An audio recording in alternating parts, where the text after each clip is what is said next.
빌딩이나 아파트에 대해서 조금 알아보려고 하는데, 실제로 헬리오시티 인근에 있는 근생시설이 하나 팔렸고, 지금 헬리오시티 호가가 부르고 있는 금액이랑 지금 근생시설 팔린 금액이랑 금액이 똑같거든요. 그래서 이거 관련해가지고 서로 좀 엮어가지고 알아보면 좋을 것 같아서 콘텐츠를 만들어봤고, 헬리오시티 아파트랑 헬리오시티 인근 빌딩 이렇게 진행해 보겠습니다. 그래서 아파트랑 빌딩 관련해가지고 내용을 좀 말씀드리면, 아파트는 실거주를 진행하기 위해서 혹은 전세 레버리지를 사용해서 매입하시는 경우가 많고, 월 현금 흐름은 대부분 없습니다. 그리고 수익 구조는 가격 상승 위주의 수익 구조가 많습니다. 이거는 왜냐면 월 현금 흐름이 없기 때문에 수익 구조 자체가 가격이 상승되어야 이득을 볼 수 있는 물건이고, 그래서 아파트 투자는 보통 기다리는 투자라고도 말씀을 많이 하십니다. 그리고 상가 플러스 근생 임대를 통해서 빌딩은 월 임대 수익을 발생을 시키고 자사 운영이 가능하다고 이야기를 하는데, 이 이야기는 뭐냐면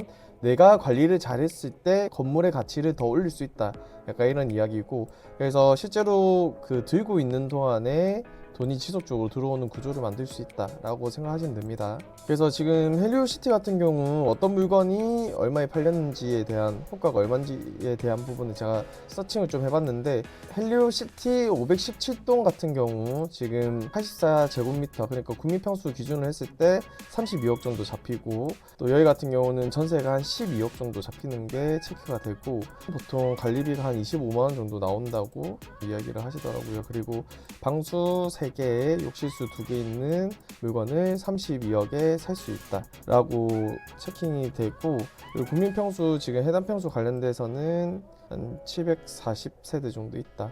그리고 헬리오시티 국민평수 같은 경우는 평수가 생각보다 꽤 많거든요. 그리고 똑같은 32억에 매각된 물건 석촌동 297-1번지인데, 이게 지금 보증금 1억 7천에 월 임대료 840만원 만시 기준으로 나오고, 지금 건폐율 60% 좀 못 받았고 용적률 180% 좀 못 받았는데, 이게 수익률이 3.33% 나오거든요. 그래서 똑같은 32억에 살 수 있는 물건에 이런 물건이 있었다 라고 확인을 하실 수 있습니다. 그리고 지금 저희가 금액 관련으로 한번 체킹을 하려고 하면 전제 조건에 대해서는 명확하게 확인이 되셔야 되고, 이 전제 조건 기준으로 계산을 한번 해보겠습니다. 그래서 전제 조건은 5년 보유에 기존 주택 1주택 보유하고 있고, 여기서 추가로 매입한다는 사항으로 좀 진행을 했고, 32억에 매입을 하고, 해당 지역 자체가 조정 대상 지역이라서 조정 대상 지역을 가정했었을 때 사용용 빌딩은 근린생활시설임을 가정을 하고, 아파트는 매입은 개인이 하고, 왜냐면 아파트 같은 경우는 법인으로 매입을 예전에 잠깐 했었는데 그 뒤에 법으로 막혀가지고 안 좋은 점이 많아서 법인으로 매입은 잘 안 하고, 빌딩 매입은 실제로 법인으로 매입했을 때 대출 진행이나 이런 부분에 대한 이점이 있어서 좀 그렇게 진행한다고 보시면 됩니다. 그리고 32억 기준으로 물건 매입을 한다고 했었을 때 아파트는 최대 대출 가능 금액이, 일단은 지금 아파트가 2억 정도의 대출이 나오는데 2주택일 경우에는 0원 나오거든요. 0원 대출이 나와서 이건 진짜 뭐 내 돈 가지고 다 사야 된다, 혹은 전세 레버리지 아니면 안 된다 라고 판단을 하시면 돼요. 빌딩 같은 경우는 대출 가능 금액이 최대 80% 정도 나온다고 좀 체킹이 되거든요. 법인 기준이고 법인이 자금 운용력이 좀 있어야 되는 상황입니다. 그래서 그렇게 보시면 되고, 실세는 그러면 얼마나 낼 거냐, 그러면 아파트 같은 경우는 2주택 취득 기준으로 좀 체킹이 됐고, 2주택 기준으로 봤을 때 취득세 8%, 지방교육세 0.8%, 그래서 전체적으로 8.8% 진행이 되고, 이 조정 대상 지역 내에 2주택의 경우에 취득세 8% 적용되는 거를 좀 말씀드린 거고, 빌딩 같은 경우는 취득세 4%, 지방교육세 0.4%, 농어촌 특별세 0.2%, 좀 이렇게 받을 수 있고, 건물분 부가세 10%는 별도 진행이고, 포괄 양도 양수시에는 건물분 부가세 별도로 안 내거든요. 그래서 이런 부분이 좀 같이 체크하시면 되고, 건물분 부가세 내더라도 과세사업자 등록해서 환급 받을 수 있는 방법이 있습니다.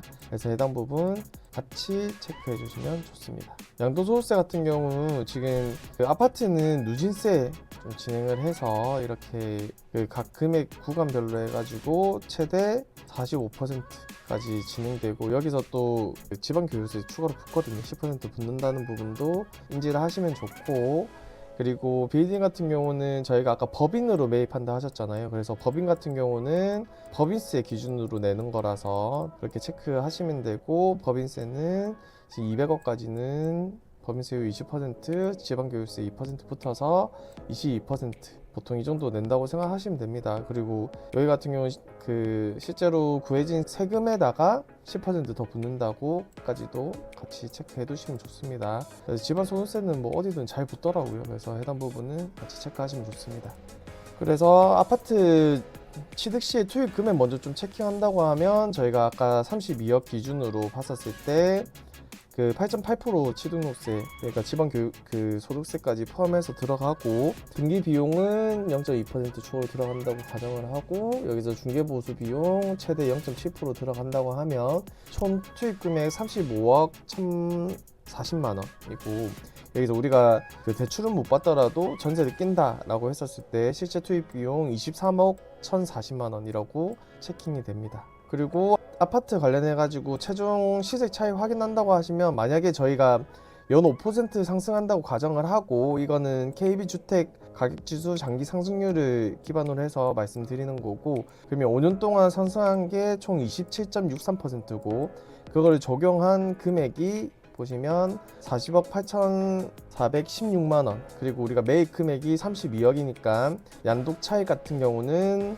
8억 8,416만 원이고, 여기서 필요 경비 전체적으로 다 빼고, 그리고 장기보유 특별공제 10% 적용한 거 뺀다고 하면 그 양도 차익에 10% 뺀다고 하고, 그리고 여기다가 1년에 한번 기본공제 250만 원 받을 수 있거든요. 그래서 이것까지 적용하면 총 과세 표준이 4억 8,284만 원이고, 여기서 최종 납입세액이 세율 40% 적용하고 누지공제 2,540만 원, 거기다가 양도소득세 플러스 지방교육세 까지 포함한 금액이 1억 8,451만 원 정도 되고, 여기서 이제 계산을 다 한다고 하면 최종 시세 차익이 6억 9,965만 원 정도 됩니다. 그래서 이 정도 되는 거 확인하실 수 있고, 빌딩 취득 시 투입 금액 관련해서 확인을 하신다고 하면, 매입 금액 32억 기준으로 했을 때 취등록세 4.6% 해서 1억 4,720만 원, 그리고 등기 비용 640만 원, 그리고 중개보수 0.9% 적용해서 2,880만 원,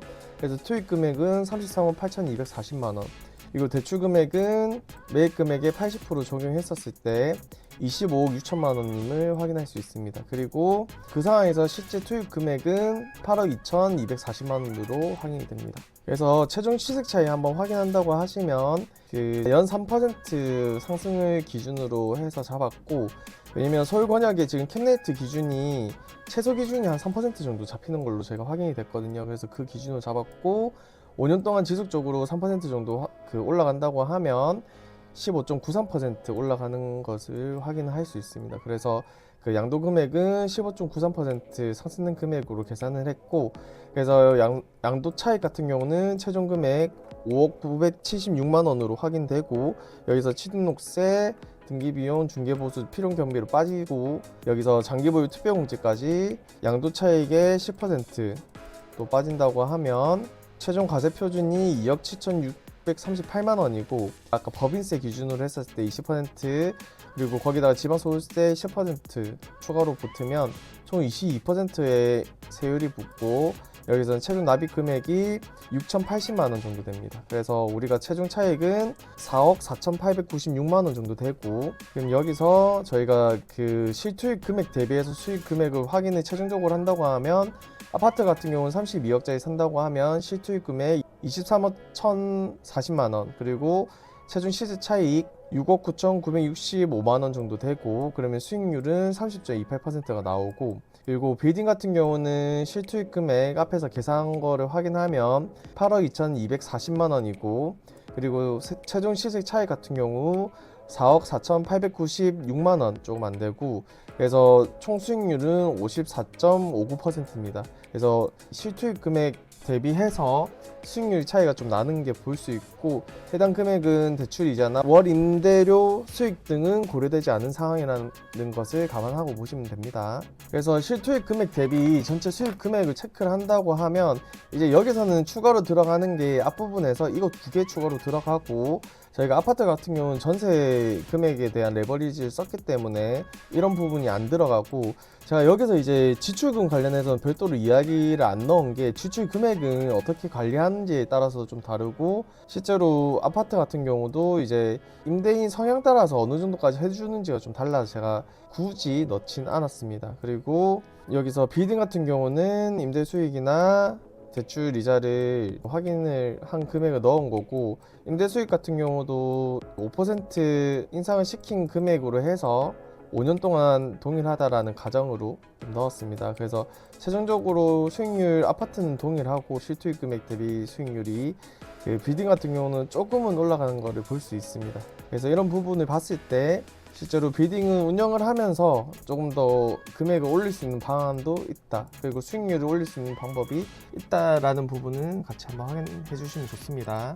그럼 저희가 아파트 투자랑 비딩 투자가 어떤 차이가 있는지에 대한 부분을 파악을 한다고 하면, 전체 큰 틀에서 아파트 투자는 전세금을 활용한 레버리지를 써서 가격 상승이 뒤다니는 투자고, 비딩 투자 같은 경우는 현금 흐름과 자산 운용을 통해서, 그리고 시간이 좀 지나면 그 지가 상승도 이루어지기 때문에 종합적으로 이루어지는 투자라고 보시면 되고, 그래서 아파트를 선택하시는 분과 비딩을 선택하시는 분들의 차이를 극명하게 보면, 아파트 선택은 자산 운용보다는 안정성을 우선하는 투자라고 보실 수 있고, 비딩을 선택하시는 투자자들은 자산 운용하면서 지가 상승을 좀 같이 보는 구조로 되어 있습니다. 그래서 이런 차이가 있고, 여기서 아파트 선택의 경우는 본인 소득이 안정적이시고 시간 투입을 좀 최대한 덜 하려고 하시고 관리 스트레스를 최소화하는 성향을 가지시는 분, 그리고 가격 상승에 기대를 좀 하시고 투입하시는 분들이 많고, 부동산 자체를 투자보다는 보관의 개념, 그러니까 자산에 대한 보관을 좀 하자